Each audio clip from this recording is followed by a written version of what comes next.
typically the more preferred areas. There are quite a few of apartment complexes that are a little bit to the southeast of these, but there's also some of the nicer areas. The nicest, it was the nicest grocery store in town, a Chick-fil-A. All the Starbucks, Chick-fil-A, Home Depot, nice grocery store, one after another. All them within a half mile, and so that their marketing. I lean on other people's marketing. I really like to follow Chick-fil-A's around because I feel like there's no world where I can market or where I can do market research, not marketing, but market research like Chick-fil-A can. So that was part.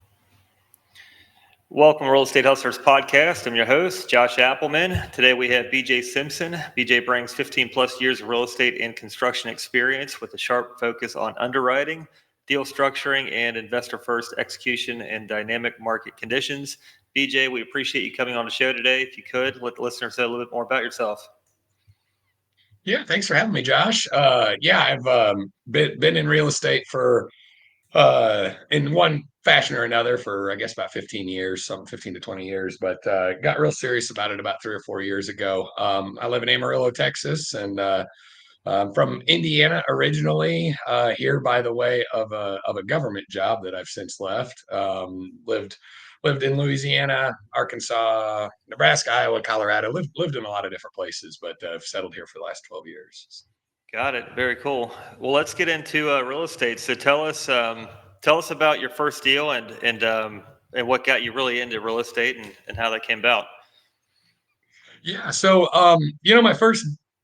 I grew up in a construction family. My dad did commercial construction. We put in suspended ceilings, so walked around on stilts and scaffolds and everything. And so very familiar with large construction projects. And my dad and I built a house when I was about 23, I think it was, right after my wife and I got married. We built our first house and then moved on from there about 2 years ago, or 2 years later, went down to Little Rock, Arkansas. And it was we got there in 2008.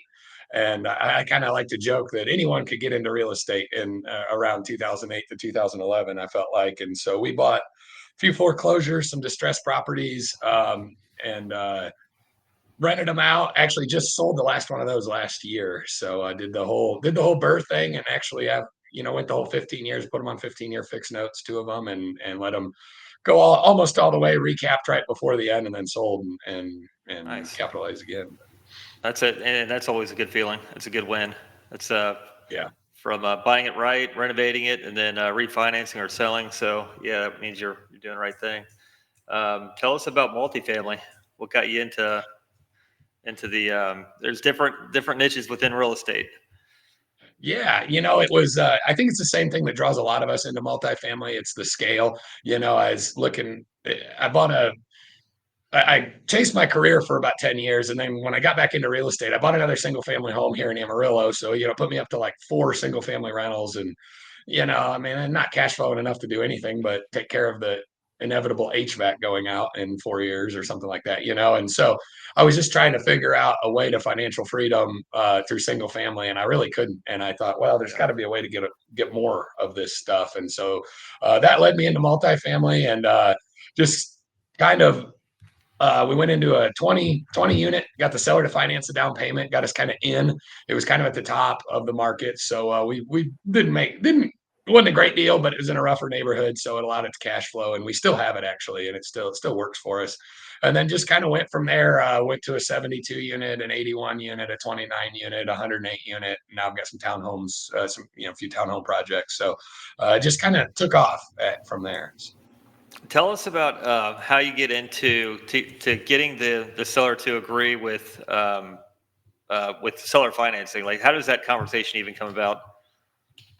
Yeah, in this situation, I had the money for the down payment. I was being convinced to use other people's money, so I was trying to raise capital. Wasn't having any luck. People are like, "You're crazy, man! You're buying up on the boulevard. Like, what are you doing?" And so we had a few things come up in this situation. I asked him first. He said no. We went ahead and went under contract. Then we had a few things come up with our inspection, and I was like, man, I'd really like 50,000 off, or if you're willing to sell or finance the down payment, it's, something like 8% interest only for a few years.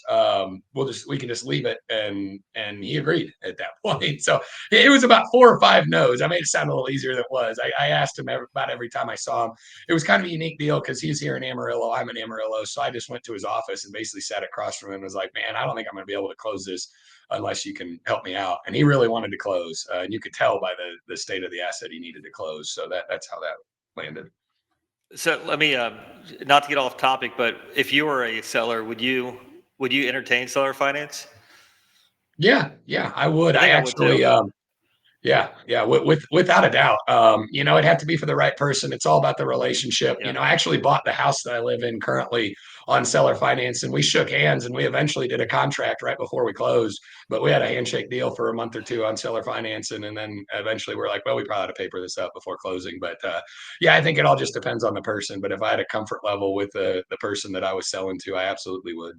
Yeah, I mean, and I think it really kind of is a testament for the property that you're getting ready to purchase too. Because if the seller is willing to do a seller finance piece, then that really kind of makes everything makes more sense, makes you feel better, because then the seller's wanting to stay in and also keep equity in on the property, because of course he wants his equity secured and the property secures the equity. So it kind of makes it holistic. Um, but not to get off topic, but that could be another play. Just keep cash flowing and also get a chunk of cash to go and do something else with. But lead us into your next acquisition, because you started small like you should and get some momentum, and then you got onto your next acquisition. What does that look like? Yeah. The next one was our big hairy one. So I still thank the heavens from time to time that we were able to get that one done. It was 72 units. It was one of the rougher complexes here in Amarillo. It was drug dealers, homeless people. They just left the doors open. Homeless people were in and out. Yeah, child beaters, sex trafficking, everything you could imagine. The cops wouldn't show up when we first Wow. purchased it, but it was in a good part of town, a relatively good part of town, and so it's like, man, all we got to do is just get this thing cleaned out, and it needed. All 3 roofs leaked. I mean, they just poured through the stairwells. It's a really, really rough project, rough property. But it was built in '83. Every unit had patios. Every unit's got washer and dryers. It's nice layouts. Is a good unit mix of ones and twos for the area.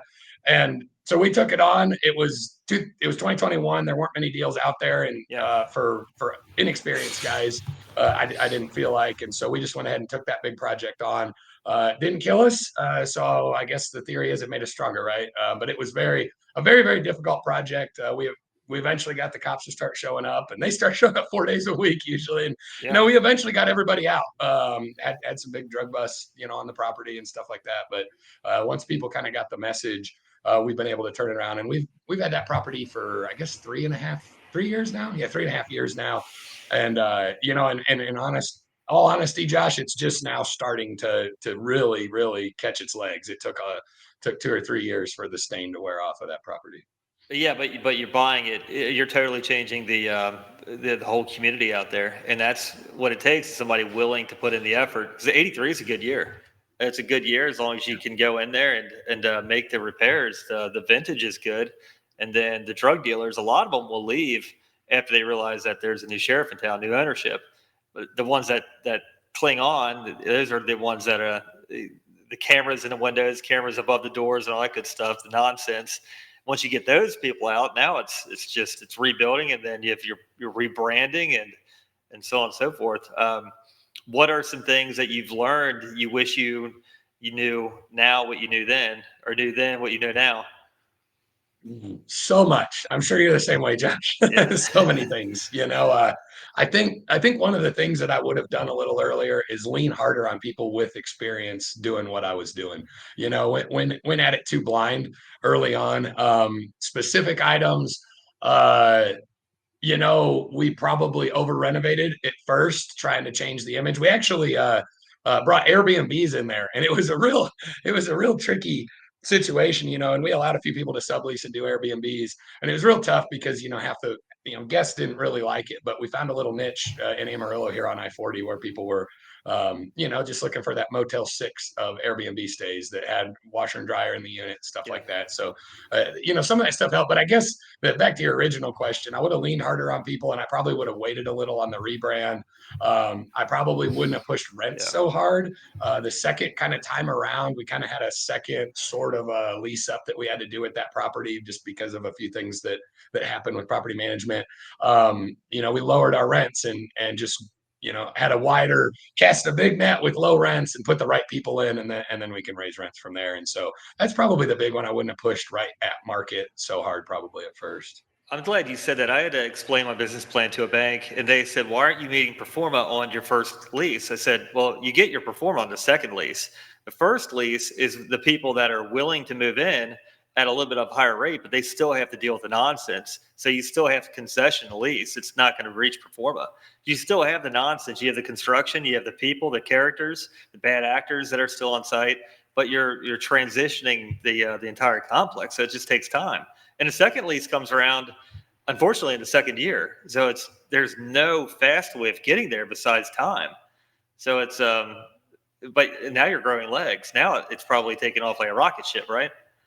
Yeah. I mean, we're just about to have that one restabilized. We're at 88% occupancy Yeah. there. Our other properties are at 95 and 100, predominantly, and so it's the last one, but it'll be there. I mean, it could be there end of this week. That next week is probably when it'll be above 90, and we're going to be all the way within a month or two, and then we can move on to phase two.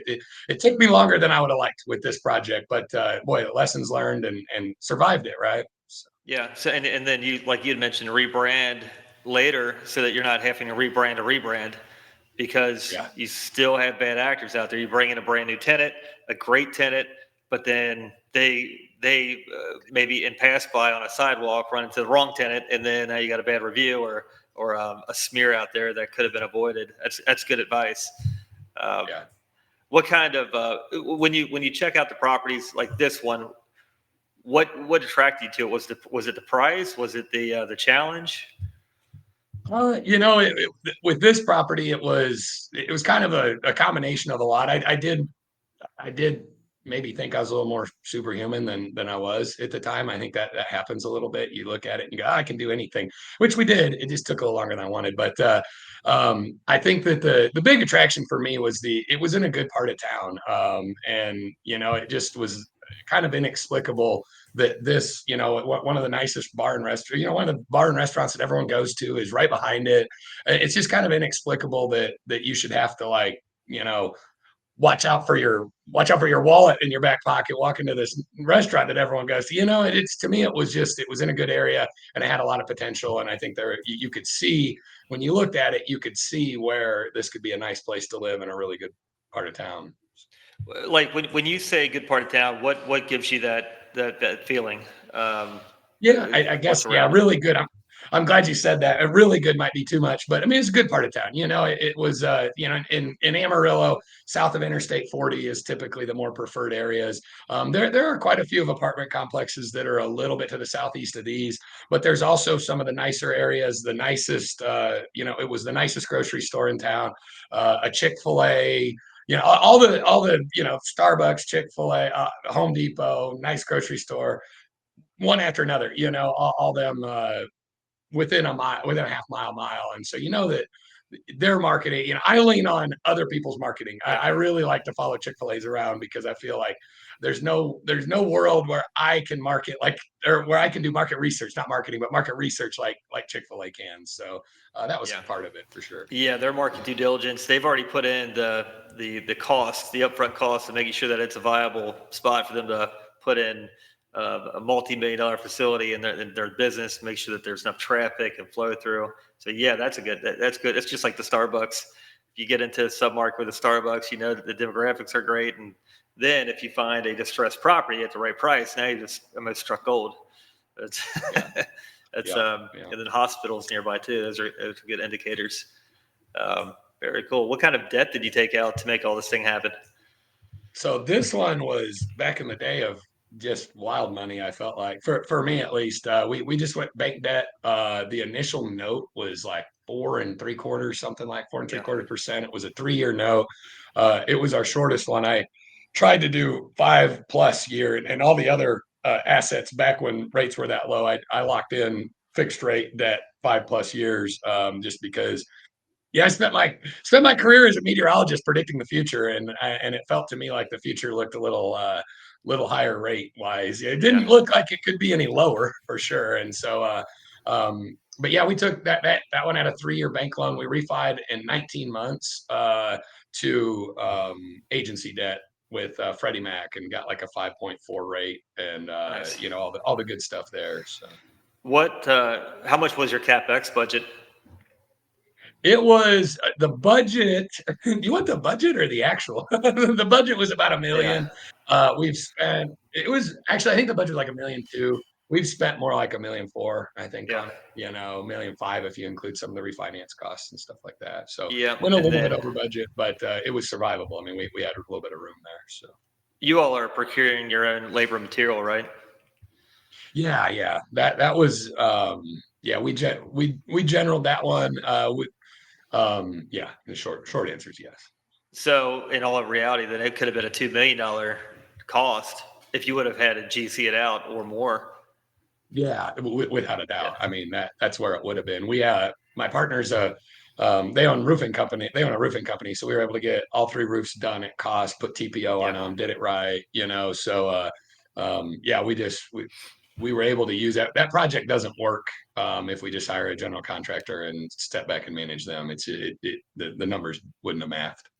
That is truly the strategy to go with though. If you're vertically integrated and you can manage other contractors, put project managers in place, order your own material, know what to look for out there, and manage all the renovations. I mean that gives you such an uphill advantage to the industry just in general. You can buy you can buy higher, not that you want to, but you're also saving so much on just the cost of labor and materials if you can procure it right. Yeah, absolutely. Um, cool. And now you're stabilizing that. So when you refinance with agency, are they 90 or 95? I think they're 90% Yeah, they occupied, were right? 90.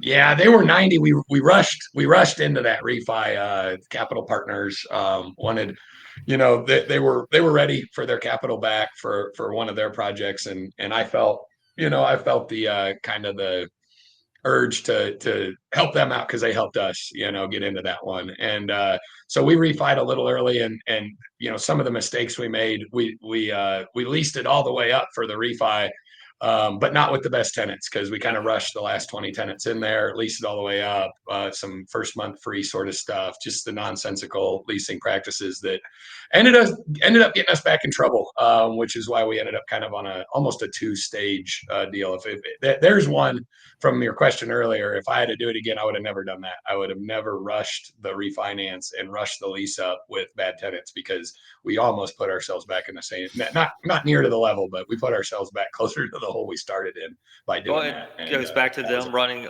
one bad tenant can run off 10 good tenants. It's you get yeah, the nonsense out in the parking lots or at late at night, just doing what they do best. They just run off good people, and then you're re-renovating again and then releasing, and it's little miniature nightmares. We've had some characters on our properties, and it's hard as hell to get them out, and you just have to, for the betterment of the community, just get them out at all costs. yeah, So 100%. what so again, what are some you're hitting some good learning lessons. What are some other things that you would have changed just for the people tuning in to for experienced operator? What are some things you would do different today that help other people avoid those mistakes?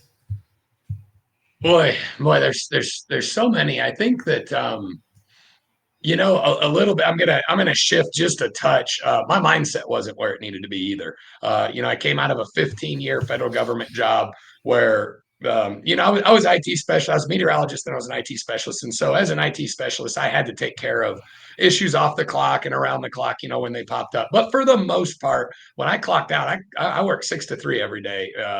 And when I clocked out, I was gone. And if I didn't have a little side hustle thing going on, which, I usually did, but when I didn't, I was at the golf course, I was on the lake, I was just doing whatever I kind of wanted to do. And I wasn't quite ready for the commitment level that this was going to take. As far as when you go into it, I had to get my mind right pretty quick. In that, like, hey, it's Saturday, it's my wife's 40th birthday. It doesn't matter, the apartment's flooding, and I don't got a maintenance guy right now, and so I put on my boots and head over there, and Yeah. that was probably uh, I was really frustrated for probably the first year and a half. I'm like, is this ever going to end? And then I kind of figured out, no, it's not. You just got to embrace it, and it does. It changes, now I'm not down there in the maintenance anymore, obviously, but like, there's still issues. I go to spring break and I get a call on Sunday afternoon, right as I settle into spring break, that, one of the units is on fire, and it's like, you just have to take a deep breath. And luckily it didn't turn out to be anything, but like, you just take a deep breath and realize that this is life now. And I think that was probably the biggest one. I think once you can do that and kind of develop a practice of stoicism, is the quicker you can do that, the easier everything is. And then I think everything kind of clears up. The cloud and the fog, the clouds and the fog kind of clear up. At least for me, is the way that works. Yeah, I think if you have enough of anything, once you hit economies of scale, you're going to have issues that you never had before too. Like you'd mentioned, the lines busting, flooding, this, that. If you've got 4 or 5 units, the property, well, it just does its thing, and it just does its thing. But if you've got 300, now you've got people, now you've got things, you've got economies of scale, certain things pop up, and those issues, you've got to have somebody just ready to just take the call. It's just what it is, and that would go with any industry. If you're selling an app, now you get a bug that doesn't make something function or work properly. A button doesn't work. So just economies of scale with anything. Yeah. So it's just same with apartment complexes. You have a fire or pipe bust or maintenance issues, toilets. It's just on and on and on. It's just like you mentioned, you got to put people in place. Very cool. What are you seeing with the capital markets right now?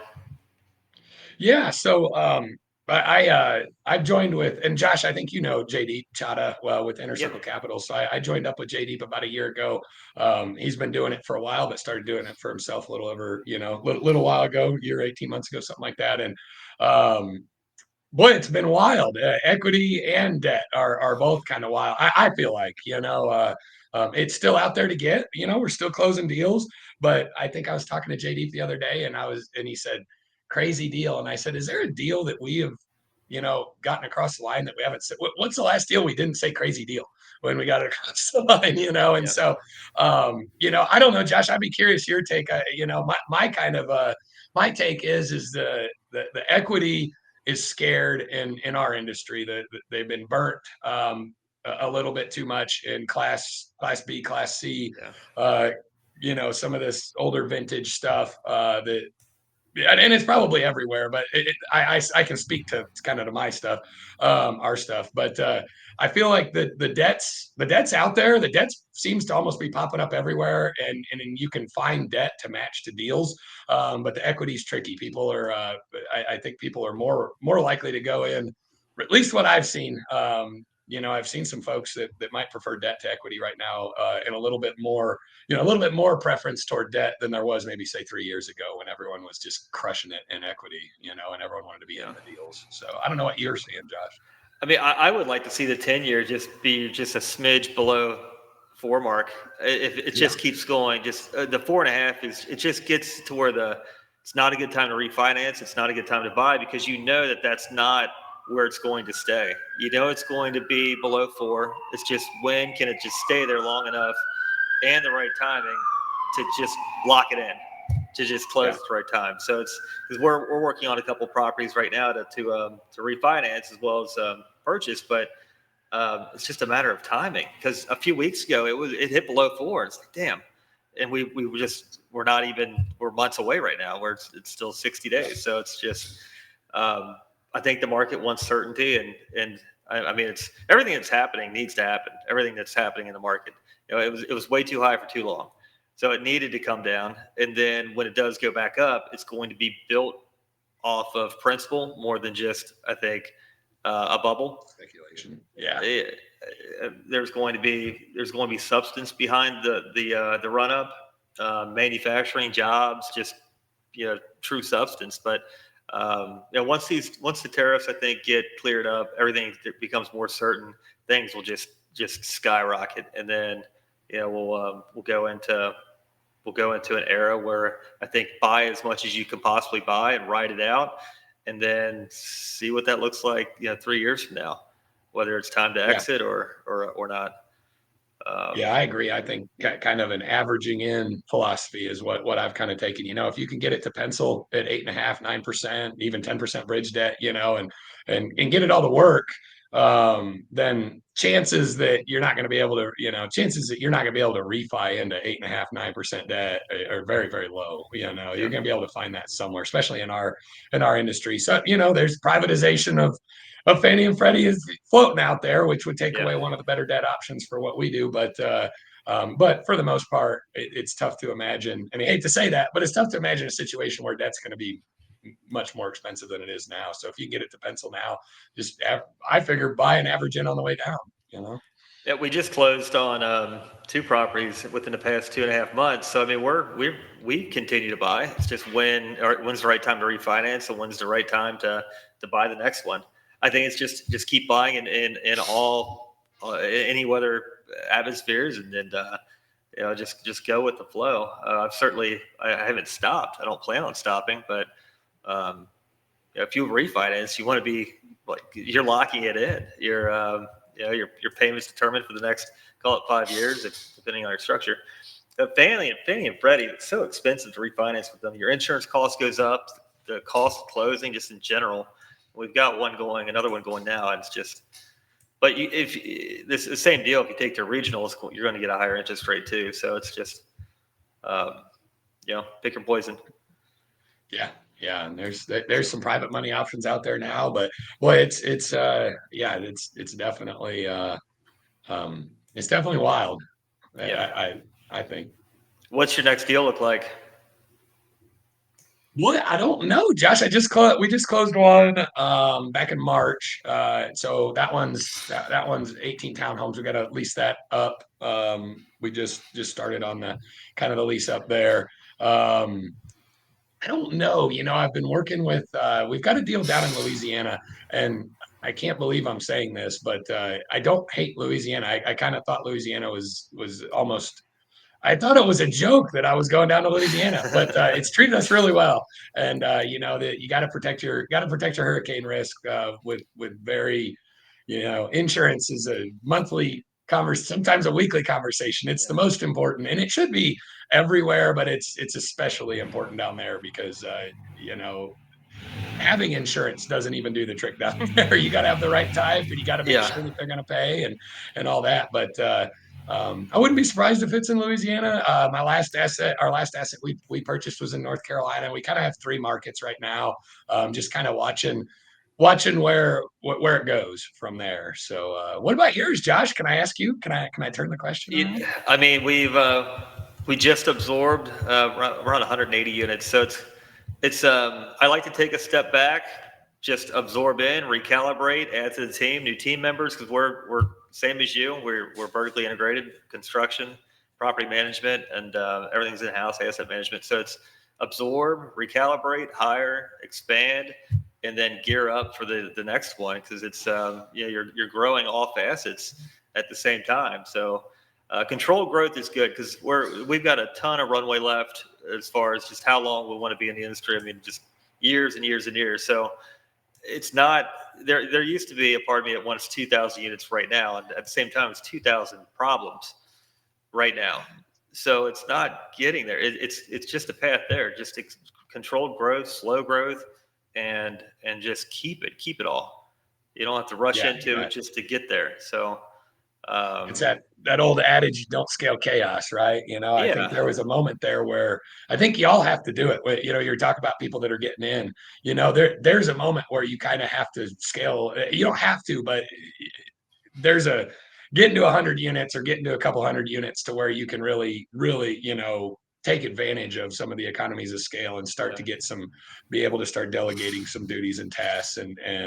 I think that's a really important moment. And I've done an awful lot of what you've just talked about. I've gone pretty slow to make sure that as we scale, we're scaling a very, efficient operation with good systems and processes. And we're still not there. We never will be. None of us ever will be, but we're getting better and better, right?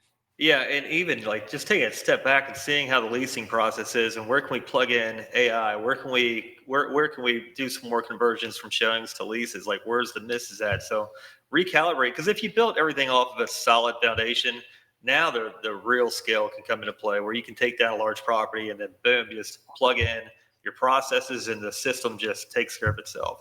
So but you have to have a problem in order to create the solution. So more units you have, you create new problems, new solutions, and eventually those you don't really have new problems other than you need to find new properties to put into your system because it Yeah, just and keeps those going. are good problems, right?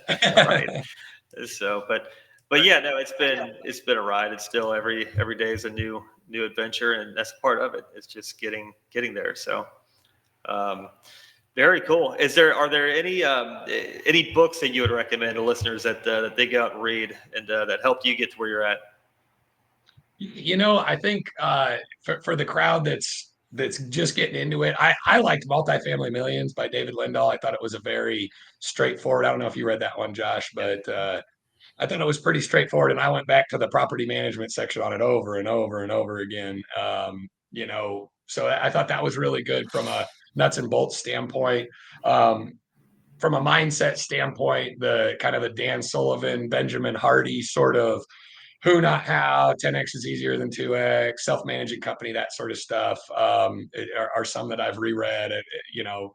There's all the old there's the old classics, the Covey ones, the how to win friends and influence people. Those are all really Yeah. good ones. The one that I've been on right now that I just listened to, read, quote unquote. I listened to it. 10x is easy, or I'm sorry, the Dan Martell one, Yeah, Buy he's Back Your good. Time. I Yeah. just went through it and just immediately started it right back over again, Oh yeah. and I'm about halfway through it again. And that one I think's been fantastic. So Everything's great in theory, and it's like getting there. It's just getting there, because a lot of these guys, like Dan Martell, massive exit, and then he's trying to figure out what to spend his time on. Well, he writes a book. So, yeah. and then Who Not Hell, that is a great book because that really kind of opens up your mindset to don't limit yourself. Find the people that have been there, that have done it, that can lift you up. So that's great. That's perfect. Cool. BJ, if somebody wants to reach out to you, possibly invest in one of your deals, how can they get a hold of you? Yeah, so I probably should have done a little bit better job with my name there on the screen, but it's BJ Simpson is my full name, and it's caprockwealth.com is our website. You can reach out through that website. It's BJ at Caprock Wealth, and I'll go ahead and just my cell phone number is 806-567-1679, and I try to stay available for people who want to reach out. So feel free. Awesome, BJ. Definitely appreciate your time. Look forward to following you, and we will talk soon. Thank you. Yeah, appreciate it, Josh. Have a good one, man. You too.